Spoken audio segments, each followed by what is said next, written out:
close your eyes for a minute and pretend in your own mind that you're 14 years old. You arrive at a program called The Bridge. You know no one there. And before arriving there, you have spent the past 2 years circulating through 14 different foster homes. We would go from trailer park to trailer park, this 2-story house to house to house. I went to 7 different elementary schools.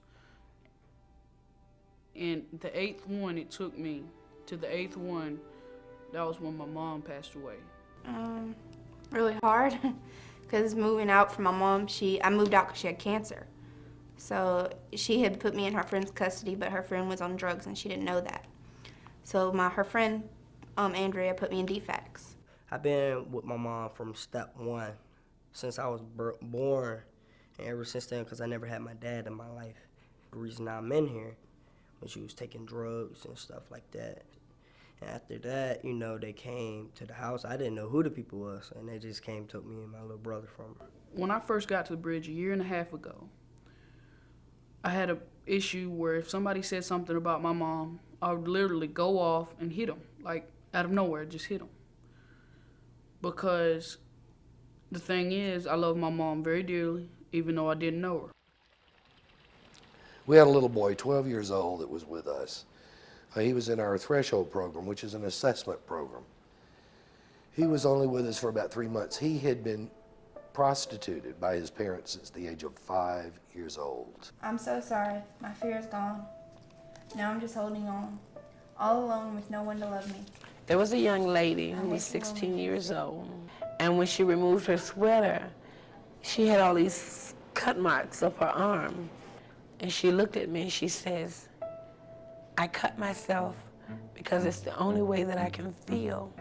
You don't feel the pain that we feel. The pain that we feel is all too real. We're in trouble in school. They put us on meds. They move us from home to home, sleeping on these strange beds. Life is like one big storm. Makes some of us wonder, should I have been born? Their first assignment is to write a poem about an emotion that they're having a challenge with. And they choose the emotion, whether it's anger, resentment, love. My anger, like it can sometimes get out of control, but not that much as it used to be. How do you deal with your anger? I just sit there. Sometimes I might pray. Sometimes I might use my coping skills. Sometimes I might talk to my grandmother.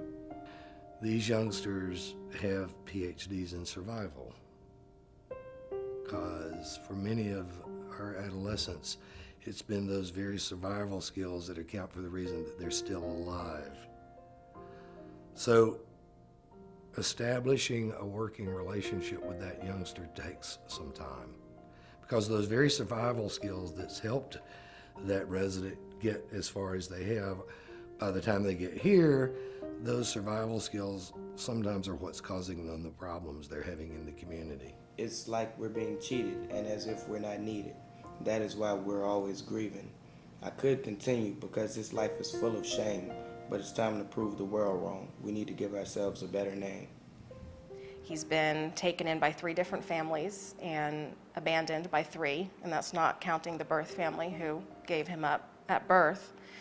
And so now he's looking back at all those families and all, the rejections and saying, if I look at this name, it's the only thing that he has. That birth name is the only sense of identity that he has. More so than not, we're seeing generational issues of abuse that repeat themselves generation after generation. So the significance of that youngster's and that youngster's family's achievement is really the hope that we've broken a cycle of violence for a generation and create an opportunity for that not to happen again. That's very significant for me. The unkind things I do today may never be undone, and friendships that I failed to win may never more be won. I may not have another chance on bending knees to pray, and thank God with my humble heart for giving me this day and for giving me you.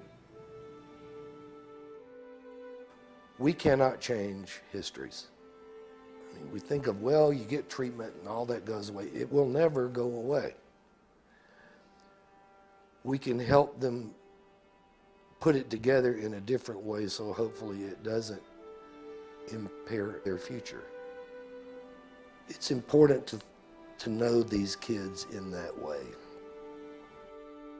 This is my greatest hope for you, is that one day you'll reach a point where you realize how much value you have, and that you are, no matter what you've gone through, you are still destined for greatness. And the moment you realize that, you will become unstoppable, because you will know and understand that you are alive and that there's a reason that you're alive. And I want you to learn to live every portion of that life to the fullest. I want to have my own dance studio so bad. I see myself as, growing up, becoming a realistic young man. And I just want to get back home.